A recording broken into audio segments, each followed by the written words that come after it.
ده؟ هي مصر هتحارب ولا ايه؟ استنى عليا لما اقول لك سبب وجود التشكيل الجوي ده. 6 من احدث طيارات الاف 16 في الجيش المصري، طايرين فين؟ على الحدود مع اسرائيل. امبارح كلنا تابعنا قمة السلام في شرم الشيخ واللي حضرها ترامب، واللي كان جاي من تل ابيب على طيارة الرئاسة الامريكية اير فورس 1. طيارات الرؤساء والزعماء دايما بيرافقها مقاتلات حربية كنوع من التحية وفي نفس الوقت التأمين. يعني مثلا ماكرون لما جه القاهرة في ابريل اللي فات كانت المقاتلات الرافال المصرية معاه وبتحييه. مصر بقى حبت تدي التحية لترامب بس من نوع تاني. ترامب اتخض لما شاف 6 طيارات من الاف 16 لدرجة انه صرح بده في القمة وقال انه شاف طيارات يأمل انها صديقة، وطلعت كده فعلا. الاف 16 استقبلت طيارة الرئاسة الامريكية من اول دخولها المجال الجوي المصري. يعني فين؟ على الحدود مع الكيان. ولا تقول لي بقى اصل كامب ديفيد بتقول مفيش طيارات في سينا، ولا بقى منطقة جيم وب والف. لا لا لا، انسى الكلام ده خالص. عايز اقول لك ان المدى بتاع المقاتلة المصرية دي بيوصل ل 1500 كيلو، يعني قادرة توصل لقلب تل ابيب تضربها وترجع تاني. الموضوع مش صدفة، انا ما اعتقدش ان دي صدفة ابدا. ليه بقى؟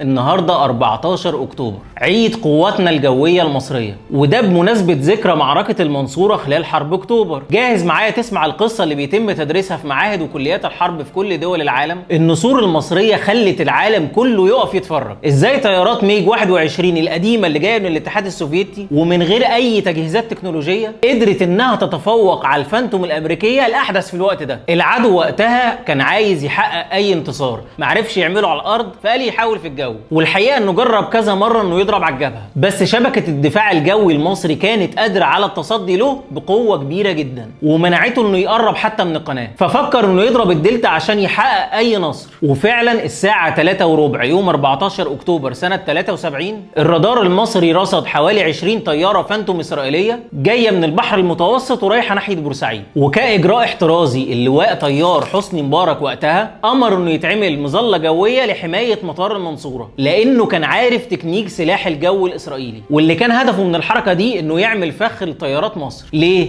يستدرج الطيارات المصرية بعيدة عن القاعدة وبعد كده يضرب المطار ويستفرد بالطيارات. في الوقت ده ما بيحصلش اي اشتباك بين القوتين، وفضلت طيارات العدو بتلف في دوائر ورجعت مكانها تاني. لكن بعدها بربع ساعة بتيجي الموجة التانية من الهجوم. 60 طيارة اسرائيلية طرازات فانتوم وسكاي هوك جايين من 3 جهات مرة واحدة، بورسعيد وبلطيم ودمياط، علشان مصر وقتها تطلع الميج 21 وتشتبك معاهم وتوقع من الطيارات دول عدد كبير. هقولك عليه كمان شويه. تخلص المعركه كده؟ لا لسه. الساعه 3:38 دقيقه بالظبط بترصد الرادارات المصريه موجه تانية من طيارات العدو. 16 طياره طايرين على ارتفاعات منخفضه جايين من ناحيه البحر علشان يستهدفوا مطار المنصوره، كانوا عايزين يضربوه باي ثمن. وتطلع طيارات الميج 21 من مطار ابو حماد والمنصوره علشان يتصدوا للهجوم، لكن بتنجح بعض الطيارات الاسرائيليه انها تضرب ممر في مطار المنصوره. هنا بتظهر كفاءه الطيار المصري اللي قادر يستخدم اقل الامكانيات المتاحه في الوقت ده ويتغلب على احدث تكنولوجيا التسليح وقتها، لدرجه ان اللواء طيار نصر موسى وده من ابطال حرب اكتوبر قال لي في حوار سابق معاه انه كان بينشن ببوز الطياره الميج 21 على الفانتوم الاسرائيليه علشان ما كانش فيها اجهزه توجيه. بالمناسبه اللواء نصر ده وقع لوحده طيارتين اسرائيليتين ومسجلين باسمه. عايز تعرف ازاي طياراتنا هزموا واحده من اقوى قوات الجويه في العالم في الوقت ده؟ استنى معايا لاخر الفيديو. واحد زي الطيار احمد المنصوري بين قوسين الطيار المجنون